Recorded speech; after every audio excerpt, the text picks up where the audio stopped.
समय भगवान को पुकारा। अच्छा एक बात बताओ, यदि हम आखिरी समय भगवान को ना पुकारें, माना कि हम भूल जाएं, तो क्या हमारा उद्धार नहीं होगा?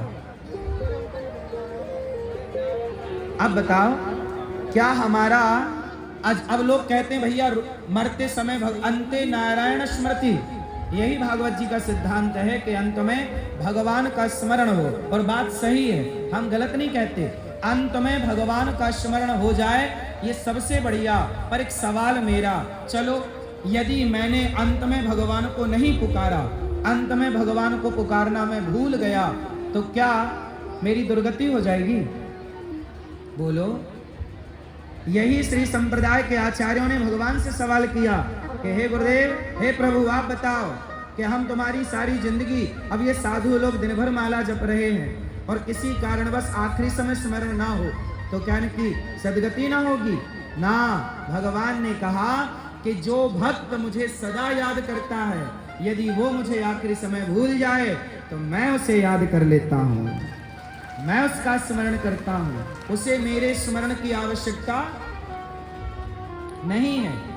तो यही है कि गोपियां इस कोटि की भक्त थी कि उन्होंने भगवान को याद नहीं किया, भगवान ने आज उन्हें याद किया और भगवान ने नाम ले लेके बुलाया। राधा, ललिता, विशाखा, चंपकलता, तुंग विद्या, सुदेवी, आओ।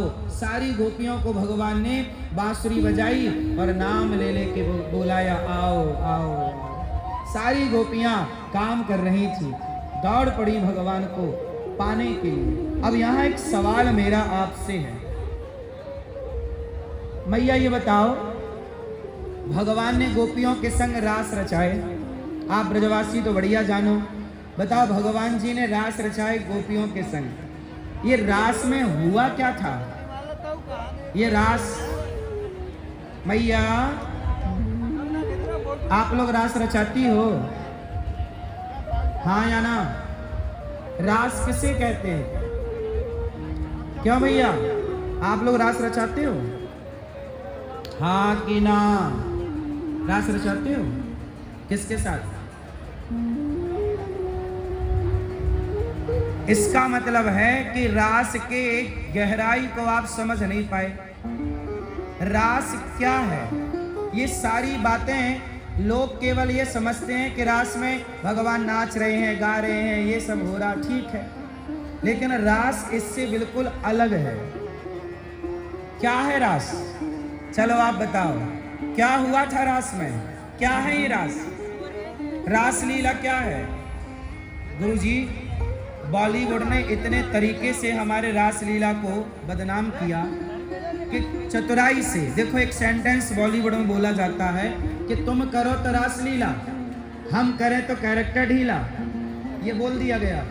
कितनी आसानी से रास लीला को कैरेक्टर ढीला से जोड़ दिया। मेरे नौजवान दोस्तों और मेरी माँ, ध्यान से सुनना, अब आप ब्रजवासी मुझे बताओ कि क्या रास लीला कोई कैरेक्टर ढीला की लीला है? उत्तर दो मेरी माँ। मैया, क्या रास लीला कोई कैरेक्टर ढीला की लीला है? लेकिन बोला क्या गया बॉलीवुड की तरफ से कि तुम करो तो रास लीला, हम करें तो, आप लोग भी ये मजाक मजाक में बोलते हो यार, तुम करो तो रास लीला, हम करें तो कैरेक्टर ढीला। इससे हमारे भगवान श्री कृष्ण पर सवाल खड़ा हो गया। क्या सवाल? कि क्या रास लीला कैरेक्टर ढीला की लीला थी क्या? ये सवाल खड़ा है बॉलीवुड की ओर से। कितनी चतुराई से काम कर गया ना बॉलीवुड, और ये नौजवान लड़कों के दिमाग में घुसा दिया, और बच्चों को तो यही लगा कि रास लीला मतलब वही उल्टे सीधे काम।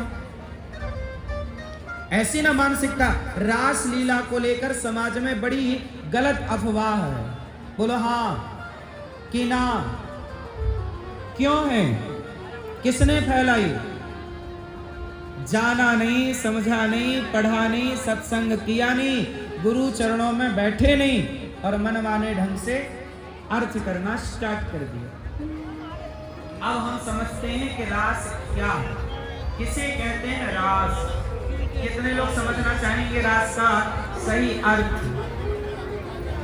तो बताओ, समझना चाहोगे तो सुनो फिर। रास क्या है?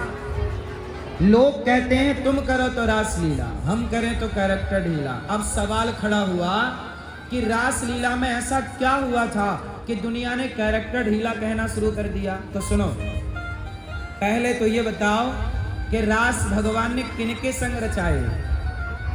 गोपियन के संग। अब बताओ, गोपी किसे कहते हैं?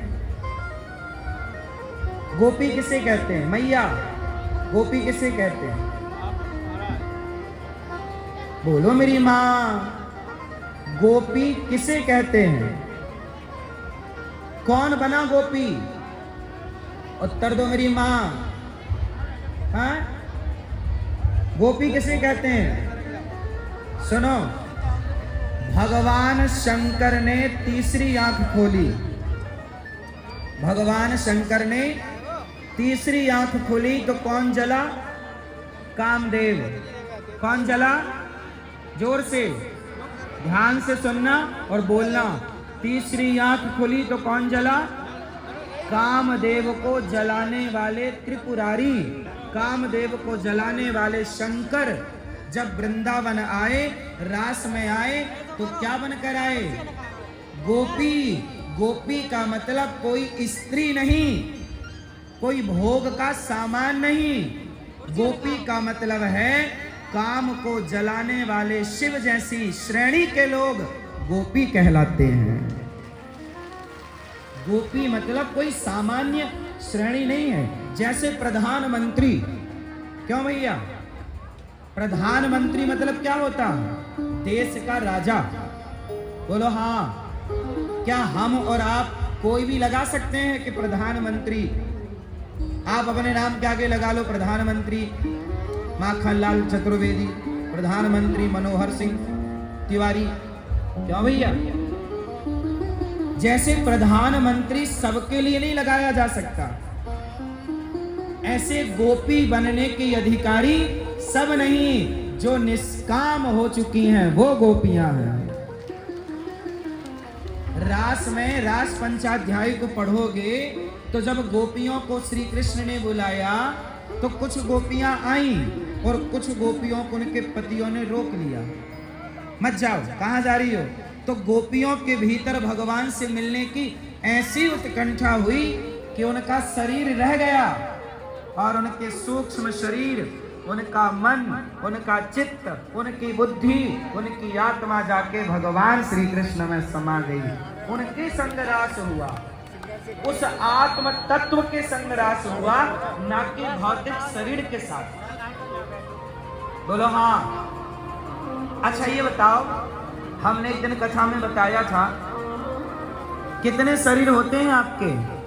हमने कथा में बताया था